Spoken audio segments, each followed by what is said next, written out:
Hello and welcome to the Ottawa Herald's 2012 General Election Candidate Interviews. I'm Bobby Burch and I'm here with Bill Feuerborn.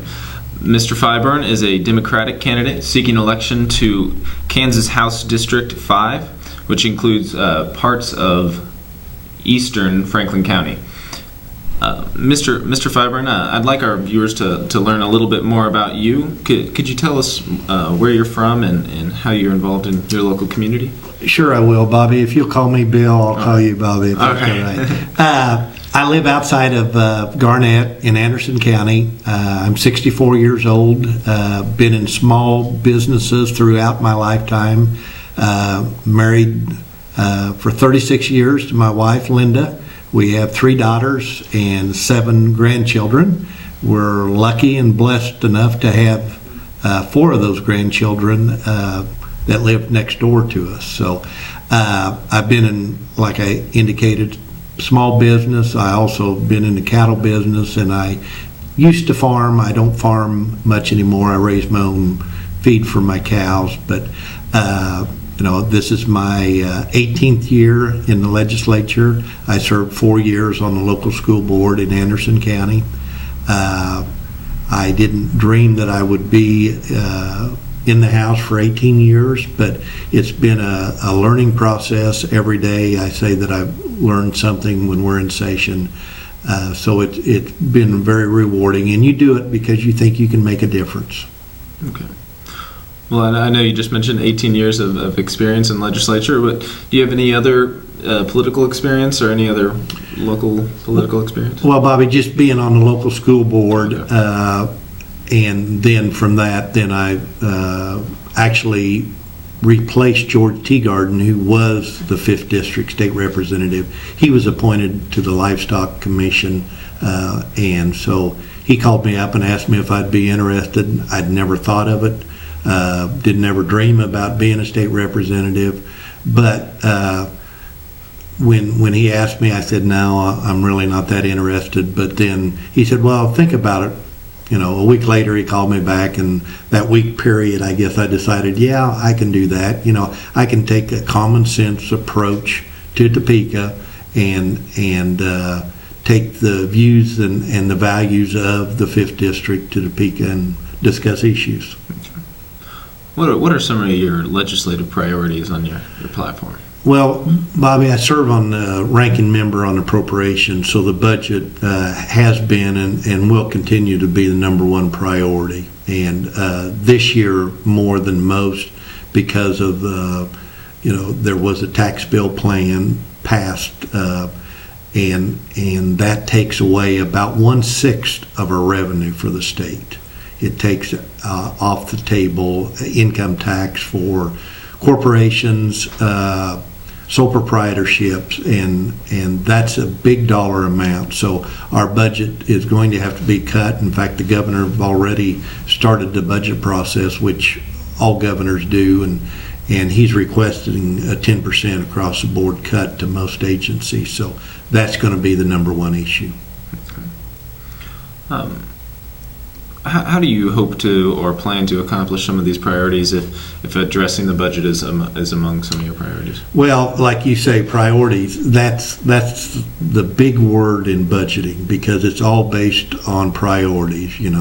My priorities maybe not the same. I know it hasn't been not just necessarily Governor Brownback's budget, but also Governor Graves or Governor Sebelius or Parkinson's.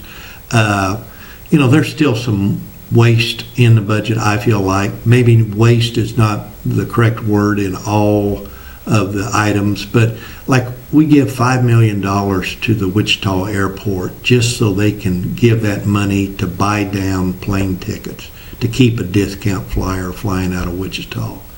Now, most people that I talk to, Bobby, say that, my tax dollar shouldn't go there. It is the only or the largest airport in Kansas, but, we've done this for 6 years, and that's $30 million. The other thing that I think ought to come out of the budget immediately is Washburn University. Washburn is owned and operated by the city of Topeka. The the county of Shawnee County. But the state gives them $11 million a year. We don't get to see any of their budget items. We don't know what their reserves are. It just automatically gives them $11 million. So there are some priorities in the budget. The priorities I've said from day one is education, senior programs, and public safety. And senior programs are programs that keep seniors in their home so they don't have to go to the nursing home. Those programs are tremendously cheaper than nursing home facilities, and very few people have enough money to stay in a nursing home for a long period of time.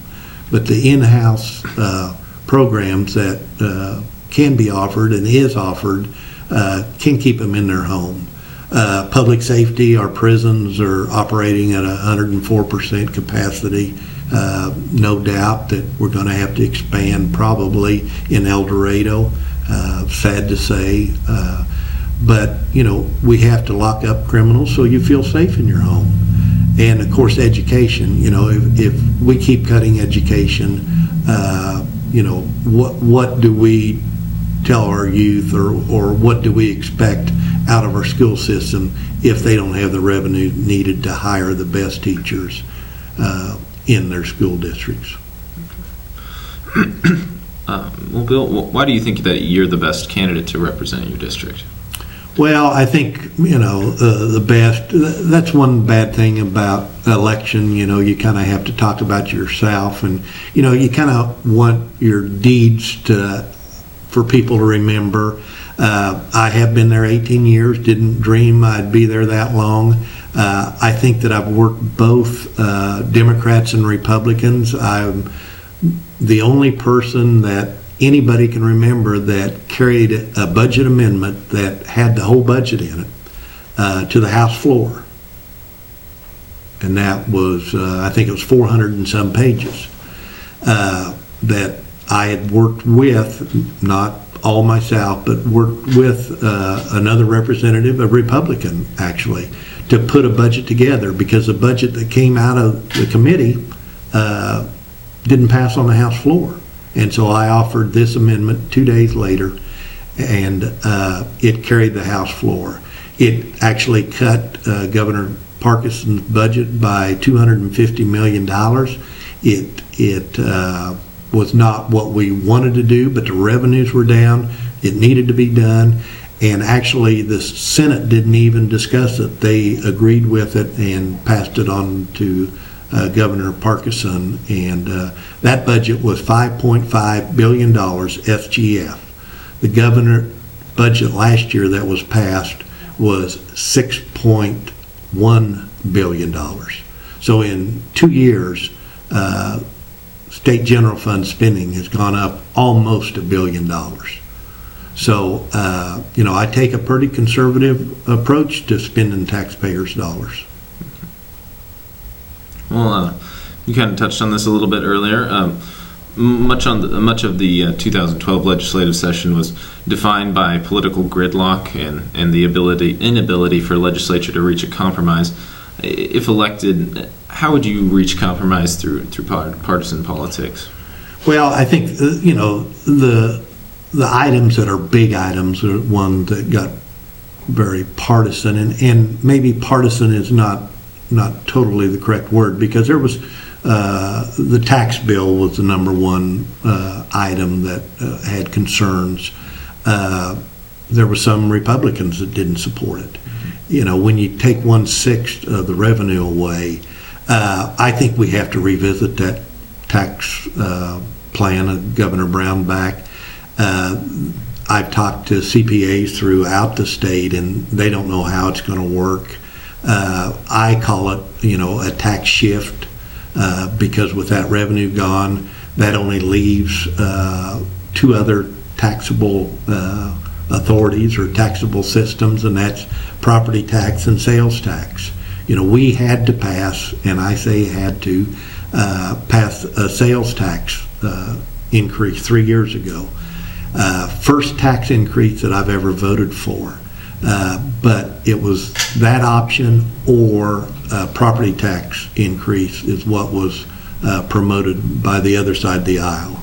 And so that's why I supported the sales tax increase, and it's just for 3 years, and it goes away after this year unless it's reinstated. Now, the governor has already mentioned that's a possibility, that he wants that sales tax increase made permanent. I won't vote for that because I voted for a 3-year plan, and that's what I think the citizens deserve. Why do you think the government might, or the governor might be opting to maintain sales tax that was 3 years ago? Well, that brings in, I think, around $340 million, and the income tax reduction. And it's not just for the wealthiest, but the wealthiest gets the biggest benefit because they pay the most taxes. The reason is because of the revenue. I mean, we can't support the fundamentals of government, whether it's prison or whether it's senior programs, whether it's education, without that extra dollars. The tax plan, if it was fair and equal, I'm all for reducing taxes. Now, I think we should start with property tax reduction because I felt all along that we have a property tax problem, not an income tax problem in Kansas. But it's not fair. I mean, for somebody who owns a business, has a corporation, at the end of the year, if that company makes money, they don't have to pay income tax on it. But the people that work for him will have to pay income tax. If you, at your young age, you're not thinking about retiring yet, but if you worked all your life, put money back, invested it, retire, draw on Social Security, and make enough money off your investments and stuff, you'll have to pay income tax. Okay. Well, we've been talking quite a bit about the budget, but this is another budget-related question. And the legislature's research group has predicted that Kansas' new budget will result in several billion-dollar shortfall by 2018. While its supporters claim that it will help the state in the long run and help create jobs. Do you think that this is a sustainable tax plan?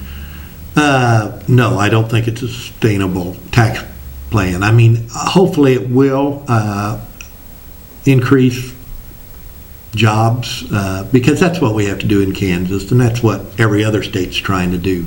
But our workforce now is made up of about 1.1 million workers in the state. To make it a break even on the income tax reduction, it's going to take more than 550,000 new jobs. That's about half of the working people now. So, you look at those numbers, and those aren't my numbers, those are research numbers. So if you look at that, it's not going to be a break even or a revenue neutral. So there are going to have to be some things changed, I believe. What are your thoughts on Kansas infrastructure? Do you feel that we need to further advance plans to, help our infrastructure to improve on it, or should we maintain a conservative approach? Well, like on businesses or on state roads or okay. Yeah, I'm a strong supporter in roads. Now, we can't spend more money than we're going to bring in, and part of the sales tax increase goes for road construction. 175,000 jobs is what that'll bring in. I think we have to have safer roads. That helps everybody, every business, tourism throughout the state. So road construction, I think, is good. I've initiated a bill that would bring the turnpike under KDOT.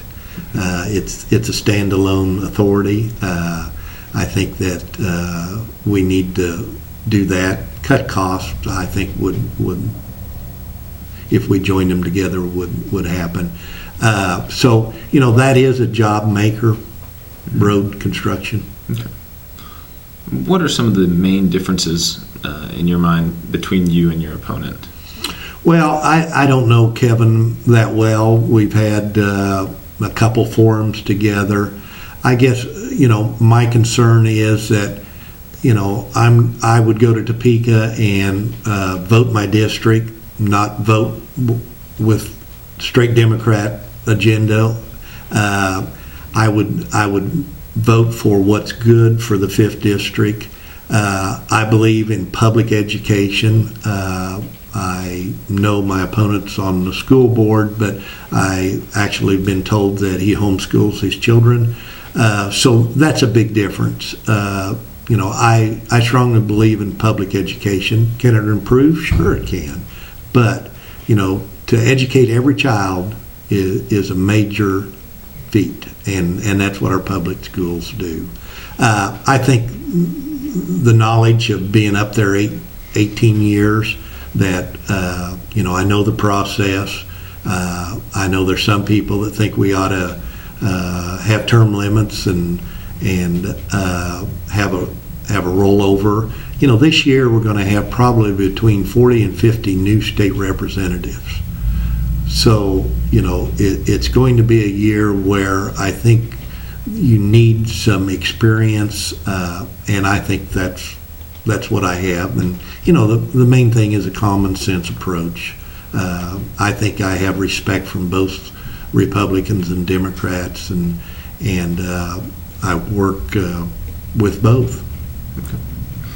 Well, thank you for joining us, Bill. I appreciate it. And that concludes our interview with Bill Feuerborn. Thank you.